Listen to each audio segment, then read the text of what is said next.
All right, I think we're ready. I think that we're live on all of the different platforms, which I'm excited about. So we'll give everyone just a second here since it's exactly 4 o'clock.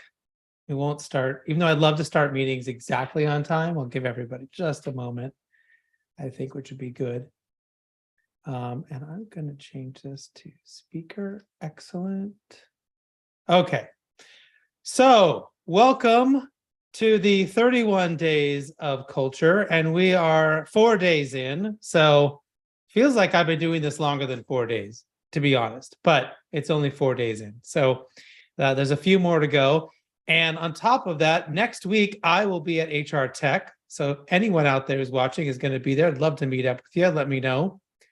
But I've got to figure out how I'm going to do these from Vegas. So it's another problem to solve another day.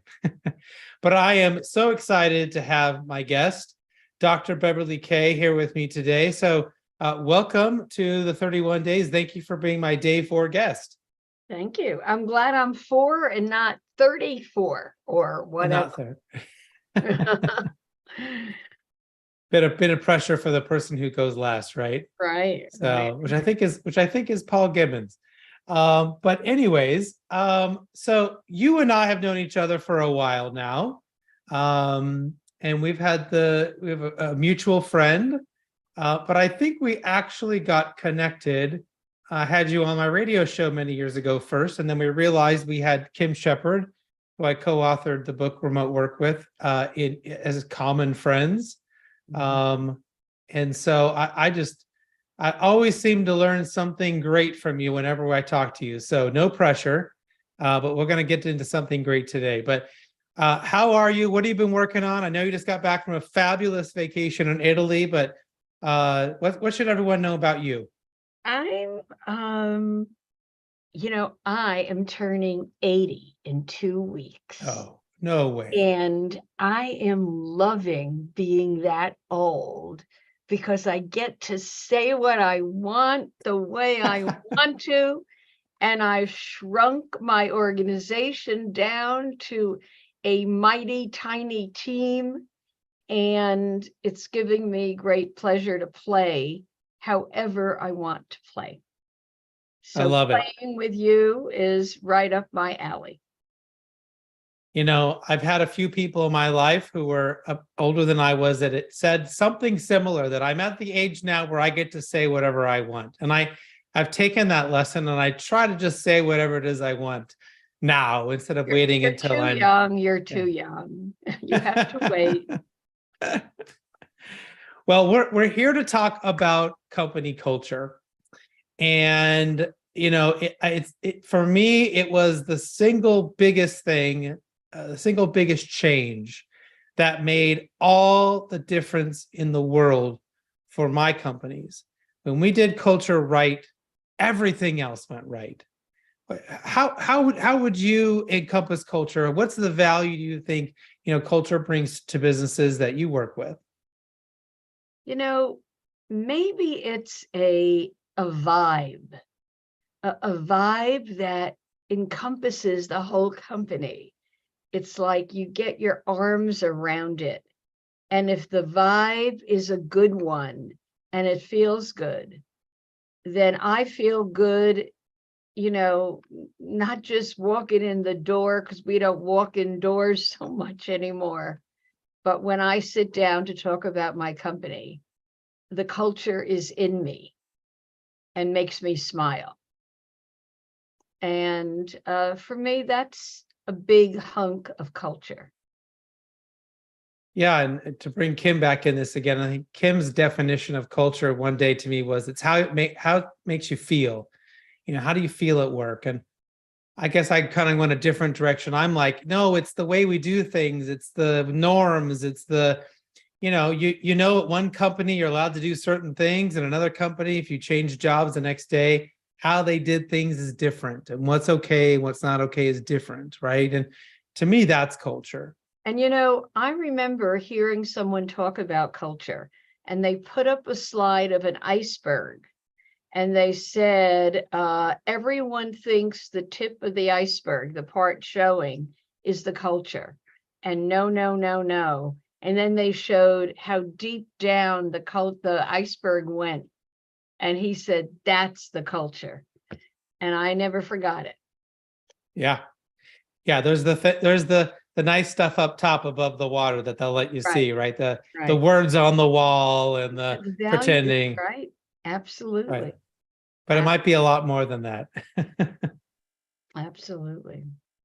Well, I know given the work over your illustrious career, you've been able to kind of write a lot of books and do a lot of amazing things. And I think some of what you talk about, the loving them or losing them, is one thing that always caught my attention. And we were talking the other day about this, about where this fits into, my 7-pillar process. Is this recognition? Is this positivity? When you talk about love and lose them, where do you think the focus is for you? I could make a connect with each of your pillars, because for me, culture is about love, and love is an amorphous word, and I could define it for you. And I never thought of my book, Love 'Em or Lose 'Em, being a book about culture. But in a way, if you follow the suggestions in the book, and the book is written according to the alphabet, A through Z, every letter stands for something, and combined, it's a love boat, for want of a better Yeah. expression. And I can be more specific, but I think it is how you grow people, it's how you build relationships, and it's the culture that they work in every day. Yeah. So I talk about those 3 constellations of things. So if we talk about the loving them part, the doing what's right for them, to get them to want to do their best to stay around and be a part of the company, ultimately have a career there for whatever time period that is. I always feel like transparency is where we have to start. And that's my first pillar. And because if we're not open and honest, if we're not telling people what the rules are, if we're not telling them what's expected of them, if we don't share with them how the company's doing or what the goals are of the company, they're sort of lost in any ability to figure that out. I mean, there's a few people that can, but I'll ask an average employee sometimes when I go work for a client, hey, do you know how much things cost? do you know what the things are you sell? Right. And they don't, right? They don't have the transparency to it. So how does that play? Is that where we start, is by being open and honest with our employees? I think it absolutely is one of the places. And in Love 'Em, the T chapter stands for truth, tell it. And I think maybe that connects to what you're saying. And sometimes it's hard for leaders to tell the truth about, a layoff that's coming, about a right sizing that's happening. But the more you can do that, and the more you're known for being a truth teller, I think the more you can establish that right relationship. The other chapter, when I talk about relationships, in a way is the opposite, and it's the J chapter, and J stands for jerk, don't be one. And when we came with the Love 'Em's been out for 6 editions, like 900,000 copies out there. When the first edition, we went to our publisher and said, J is going to be for jerk. He said, no, no, no, no, no. The book is positive. Don't write a chapter on that. And we said we had to. And he said, well, why? And we said, well, what we actually did in our research is we took exit interviews and we followed the person to the company they moved to with the exit interview in hand. And we said, well, you wrote this, this, and this. What didn't you write? Or why did you really leave? And in a way, they all said, my boss was a jerk and I could not stand it anymore. And as good researchers, we said, well, can you tell me precisely what the word jerk means? And they did. And we got like 55 jerkatudinal characteristics that we wrote about in the book. And it's those characteristics that even good people fall into, especially when we're stressed. And those jerk behaviors make people leave or at least withdraw their energy and their effort. So, and there's a number of others that I think have a lot to do with that relationship that you also, I think, talk about. Yeah, I mean, I love the term, don't be a jerk. I mean, it's enough of a thing to get someone's attention. It is. And I try to help leaders often, and I think what's in my the new version of my book is really trying to give them a specific thing to do. Yes. I read a lot of books that tells them what not to do, but then they're not necessarily told, well, here's what you should do. Right. And, I think leaders should be focusing on what's working first. They ought to be talking about where they're doing well, the team's doing well, the employees doing well, right? As that starting point, and then asking the question, where do we think we could get better? And ultimately, I'll see employees just rush to tell you all the things that they think are wrong, often about themselves, that they think they can start to work on and fix, which is a much different conversation than, hey, Bev, I noticed you don't ever make your deadlines, or I noticed your quota is always, Right. where I'm telling you what you're doing Right. wrong as the beginning part of the conversation. Right. And I'll tell you what some managers have done. They have taken the jerk checklist out of the book and they've shown it to employees. And they've said, which of these things am I doing? Because boy, I don't want to lose you. I don't want to be a jerk. Which 3 could I get better at? And I love it. We use in our workshops a jerk questionnaire, and we say to managers, if you've got the guts, do it and find out and bring it home too.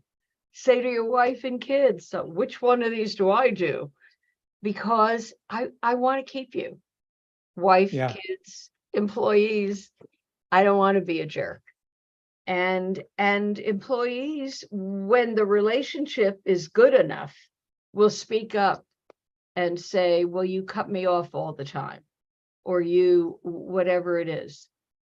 And a good leader will say, tell me when I do that, because I don't want to. I need you on my team. That really takes somebody, though, who's somewhat self-aware, introspective, and maybe the right word that leaders can take home, what's the thing they can do, is to be curious, right? Be curious about which of these things on that list I might be, or asking your team. I used to ask my team about once a month, how am I getting in your way? That's great. That is a great question. And sometimes it was, tactical. It was, well, I need decisions faster, or I need this approved faster, or give me more money in the budget. It wasn't always things I could solve.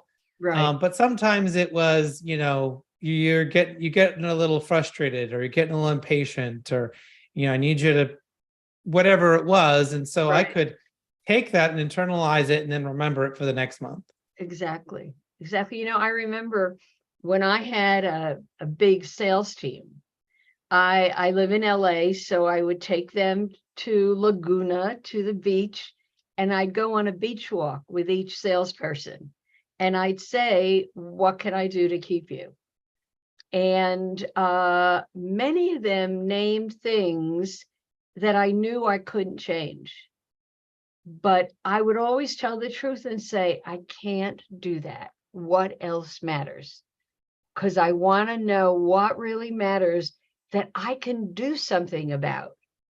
And eventually I get to those 2 or 3 things, and it would enable me to show them I need them, I want them, I care, and I can't Mhm. fix it all.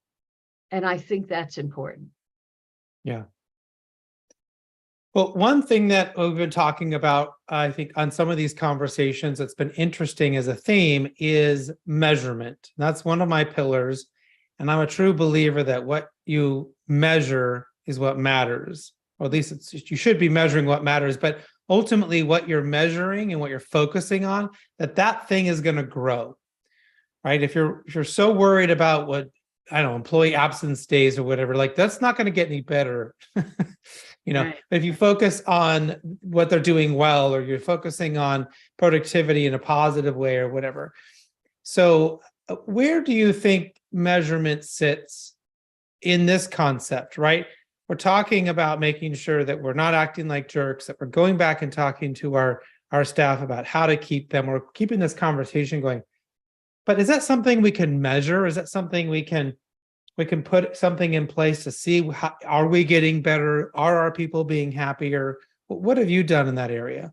Well, I think, there's a lot of measurement things out there that you can grab. And maybe the best measurement is saying maybe once a week or twice a month, what was the best thing I've done lately that helped you grow?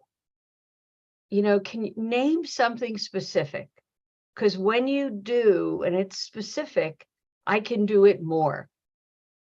I'll say, well, you've been a really good boss. You've been fair. Well, what does fair look like? Describe fair or describe unfair. And I think we have to go deeper. And when there's a glitch with a person, then it's where curiosity is critical. There's a great quote by Abraham Lincoln that I used to tell my daughter when she went to school. And it was, he's known to have said, I do not like this person. I must get to know him better. And isn't that a nice kind of idea for managers to keep? There's something about Chris that's making me uncomfortable. I got to understand Chris more to see where that comes from, etc. Yeah. Yeah.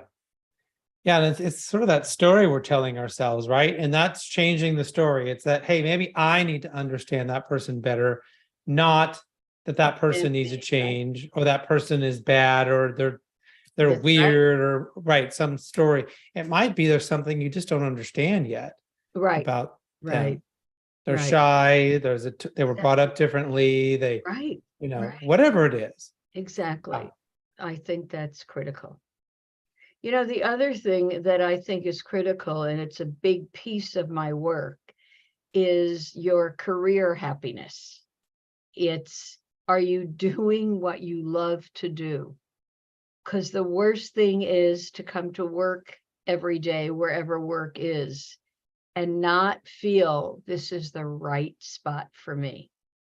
So a lot of my work around culture is, do you love the work you do inside of the culture you're in? And not everybody loves what they do. Can you imagine how hard that must be on your heart, on your body, on your soul? Yeah. And it can be the same work, the same job, the same responsibilities at one company, and then you go do it at a different company, or have a different boss or whatever, and suddenly there's a big shift, there's a change. Right. And I find that the area where leaders can spend the most amount of time to start with to try to solve this issue for somebody is to look at, there's two different places they can look. They can look at strengths finders with Gallup and really get to understand that person's strengths to see, am I putting them in a position? Are they doing specific tasks or work that is just not aligned? Right. You right, can right, use right. DISC or some other personality assessment. Anyone. I also really like the Six Geniuses of Work by Patrick Lencioni. And that kind of just is, it's a simple framework of like, do you like being at the beginning of the process? Are you the idea person and you really like coming up with new ideas or validating new ideas? Or maybe you're the galvanizer, the cheerleader. You like to really get the troops going, right? But yet they put you in the job of getting the details done. Mhm. And you're not the details person. I'm not the details person. So I can tell you that right now. I am not the finish the project down to the very end. I got the big idea and I want to have fun designing it. Right. But where we put people in that process of getting the work done, I find can really shift whether or not they're happy. It's not necessarily the boss, it's not necessarily the people, but they just get sick and tired of them because they're being asked to do a part of that job that's just not in their wheelhouse. It's just not the thing that makes them happy, right? Mhm. Mhm. And I think it's more than the work we do.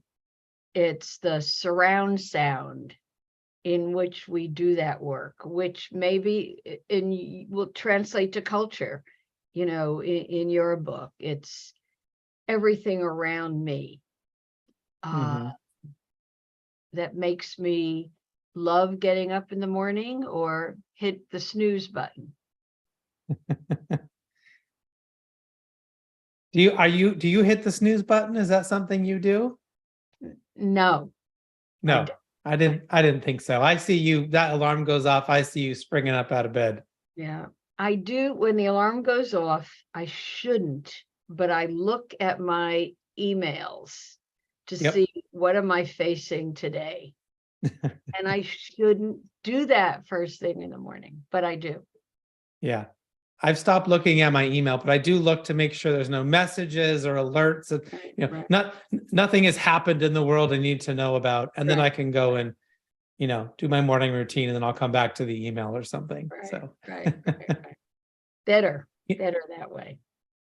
a lot of this is about having a conversation. I mean, a lot of the advice you've given so far is having that conversation with somebody to figure them out, to get that input from them on what they need or what they don't want to see. So what is it leaders need to do, or maybe what is it anybody needs to do to be better listeners at work? Hmm. You know, one idea is at the end of a day to think, what have I learned about each of my direct reports today? And if you could write one thing that you learned about each person, like today I learned I have an assistant and she has her boxer in the office, and the boxer just scared a pool guy who came behind our house.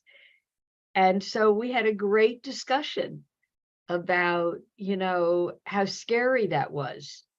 And I learned something about her. It's like mini events that teach us. I think we let them go by our eyeballs and our ears, and we don't say, what did I learn about that? Yeah. So it's being awake, alive, taking it in, talking about it. A culture where people feel good about their colleagues, I think is such an important thing to whether I stay or go. And we've been talking a lot, I think, the last couple of years about making work more approachable, more inclusive, more of a place that anybody who might show up to do a great job for you can feel like they're a part of that group, right? They're a part of the team. They're a part of of that. And I know that I think some of your book certainly addresses some of that. I think in the most recent version that you got into more diversity, inclusion, and retention. So how does that play a role in your thoughts towards having a great culture? You know, you jogged in my mind the book that I wrote on stay interviews. And my biggest oh darn was not trademarking the word stay interview because we came up with it and everybody else wrote books first. But it's the idea in, I think, a manager's head, about, I need this person. Will they stay? What am I doing every day to encourage them, to want to stay on this in this work? Because boy, they have choices now like never before. They do. And anything could draw them somewhere else. So I think about the power of asking people, what keeps you? What brings you here every day? And what drives you away? What, when you drive home, say, ooh, that was a hard day. Nothing I did, of course. But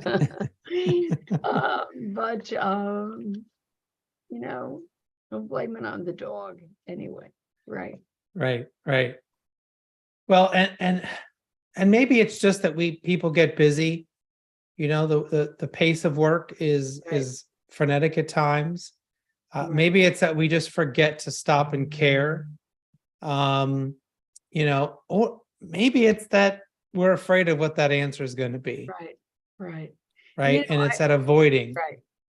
I like your pillar that's about dealing with mistakes.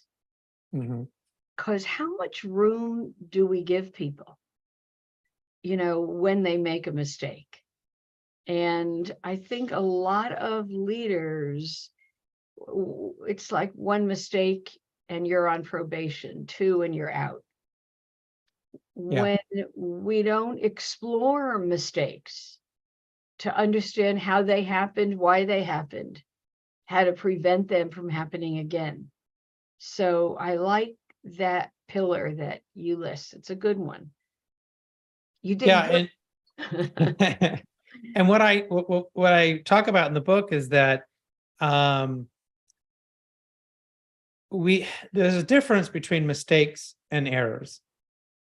And it's okay for someone to be upset or possibly, write them up or fire them or whatever. If they keep making errors, right? If they can't, use the calculator correctly and come up with payroll, or they're multitasking, or they're not paying attention, and they're screwing around, and they keep making errors because they're being careless, right? That's not what we're talking about here. What we're talking about here is that somebody tried something new. They were trying to make it better. They tried to help that client, and maybe they didn't say exactly the right thing, but they were trying to help that client who was maybe upset or excitable or whatever. And so there's this moment where we can help them, retrain them, provide them information. But when someone's trying to do their best and it just doesn't work out, that's a moment for us to say, wow, you did a great job. You did the best you could. Now, here's what I want you to do maybe differently next time. Here's how you can get better. Here's what you can learn, right? But I'm not going to yell and scream at you. I'm not going to be mad at you because you were trying to do your best. And you made a mistake, right? It didn't work out the way you thought it was going to. Right. And I think that's the clear difference, so that people will continue to want to stretch and to do something a little bit uncomfortable and to try something new because they know you're going to be okay with it and you're going to have their back if it doesn't go right. Which again is different than, I don't know how to do this thing, but I'm just going to start doing it. Right. Or I have no idea how to do this task. I'm not going to ask anybody for help, and I'm just going to go screw it all up because I don't care. That's different. Right. Right. So to kind of understanding that for leaders, that is really, really important so they can foster the right kind of thing and yet still guard themselves, I think, from, Right. bad behavior. Right. And it's the unpacking of an experience. Like I love the T.S. Eliot quote that says, the sad thing is to have the experience and miss the meaning. Mm. And I think we jump from experience to experience and we don't think, what did that teach me? What will I never do again? What have I learned? And if we just take a couple minutes to help employees unpack an experience, I think we'd be doing a great thing. Well, and a lot of the reason why companies will use a system like Scrum and Agile or Six Sigma or Lean or EOS, any of these great systems, there's actually something built into most of them about doing this reflection, about saying, where could we get better? What could we have done better? And that creates the pattern. It creates the habit of reflecting, right? And saying, what could we do and how could we get better? And if you don't have that, it's hard to do. It's really easy to just either get angry and then move on, or just ignore it and not give that person a chance the next time. Right. And lean on your A+ player so hard until they leave and get another job because they're so stressed out. It's true. Good. Well, we're just about here at the end. I really have enjoyed our conversation. Have I missed anything that you think that we should talk about or recognize about a great company culture? Maybe I started with this, maybe I'll end with it, that it's about love. And if love is an uncomfortable word for you, use any other word in its place. But it's about that feeling, am I in the right place at the right time?